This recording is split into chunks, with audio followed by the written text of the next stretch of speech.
Assalamualaikum warahmatullahi wabarakatuh. Untuk pertemuan kali ini, kita akan membahas mitigasi bencana alam. Untuk kompetensi dasar yang akan kita capai, menerapkan mitigasi bencana alam, melakukan simulasi mitigasi bencana alam yang terjadi di lingkungan sekitar. Bencana, menurut Undang-Undang Nomor 24 Tahun 2007 tentang Penanggulangan Bencana, adalah peristiwa atau rangkaian peristiwa yang mengancam dan mengganggu kehidupan dan penghidupan masyarakat yang disebabkan baik oleh faktor alam dan atau faktor non-alam maupun faktor manusia sehingga mengakibatkan timbulnya korban jiwa manusia, kerusakan lingkungan, kerugian harta benda, dan dampak psikologis. Mitigasi bencana tidak hanya usaha untuk menolong korban bencana, tetapi mencakup juga usaha untuk mengurangi resiko bencana. Jadi, mitigasi merupakan suatu upaya untuk meminimalisir dampak yang ditimbulkan oleh suatu bencana dalam suatu negara atau masyarakat.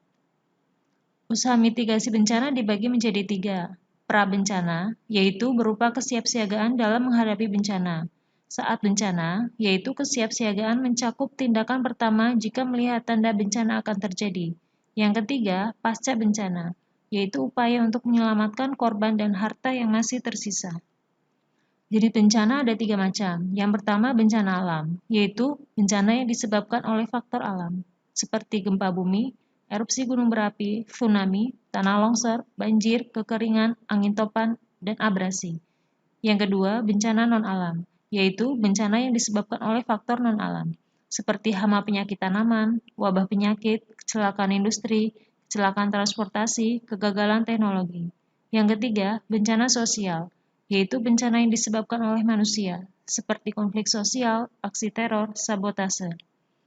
Karakteristik bencana alam ada 3. Yang pertama, bencana alam geologi, yaitu bencana alam yang terjadi pada permukaan atau bentang alam permukaan bumi, seperti gempa bumi, tanah longsor, tsunami, gunung meletus, serta likuifaksi.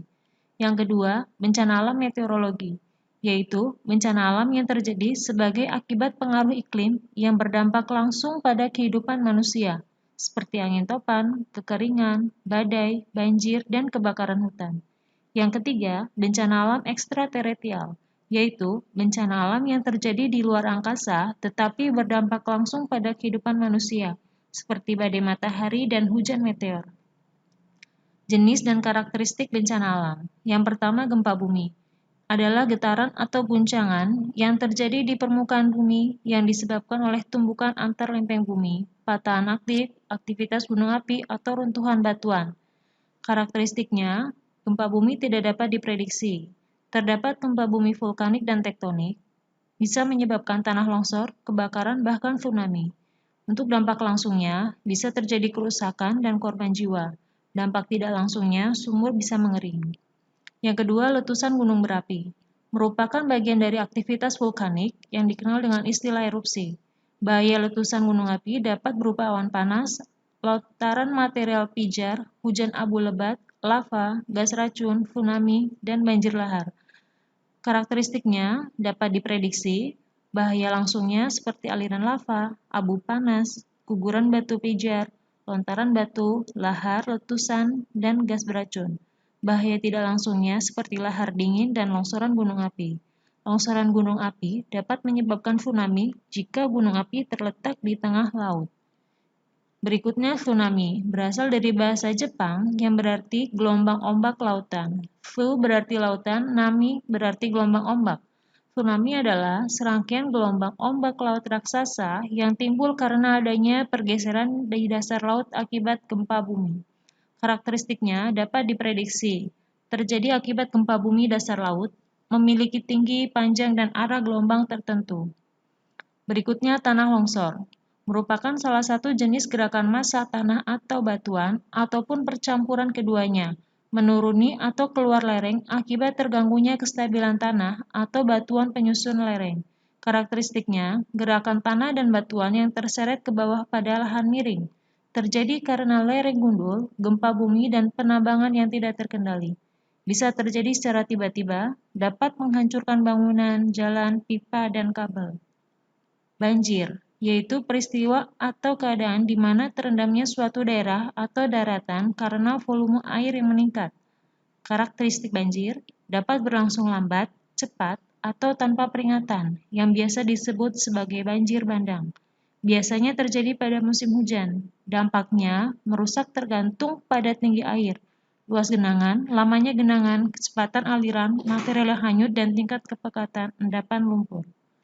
Kekeringan merupakan ketersediaan air yang jauh di bawah kebutuhan air untuk kebutuhan hidup, pertanian, kegiatan ekonomi, dan lingkungan. Karakteristiknya dapat terjadi karena faktor meteorologi, hidrologi, prasarana sumber daya air, dan faktor sosial ekonomi, mengakibatkan cadangan air berkurang bahkan sampai tidak ada. Dampaknya tergantung pada jangka lamanya kekeringan, bisa pendek, menengah, atau panjang. Kebakaran hutan dan lahan, suatu keadaan di mana hutan dan lahan dilanda api, sehingga mengakibatkan kerusakan hutan dan lahan yang menimbulkan kerugian ekonomis dan atau nilai lingkungan. Karakteristiknya, kondisi api yang tidak terkontrol pada daerah hutan, dampaknya hilangnya keragaman hayati, terjadi penyakit saluran pernapasan karena adanya asap, menghambat transportasi dan jarak pandang yang semakin pendek. Angin puting beliung, angin kencang yang datang secara tiba-tiba, mempunyai pusat, bergerak melingkar menyerupai spiral dengan kecepatan 40-50 km per jam hingga menyentuh permukaan bumi dan akan hilang dalam waktu singkat sekitar 3-5 menit. Karakteristiknya terjadi akibat perbedaan tekanan yang sangat besar. Gejalanya, udara terasa panas, terdapat awan cumulus dan cumulonimbus di antara awan cumulus, ranting pohon dan daun bergoyang dengan cepat. Dampaknya bisa merusak bangunan. Demikian, terima kasih. Wassalamualaikum warahmatullahi wabarakatuh.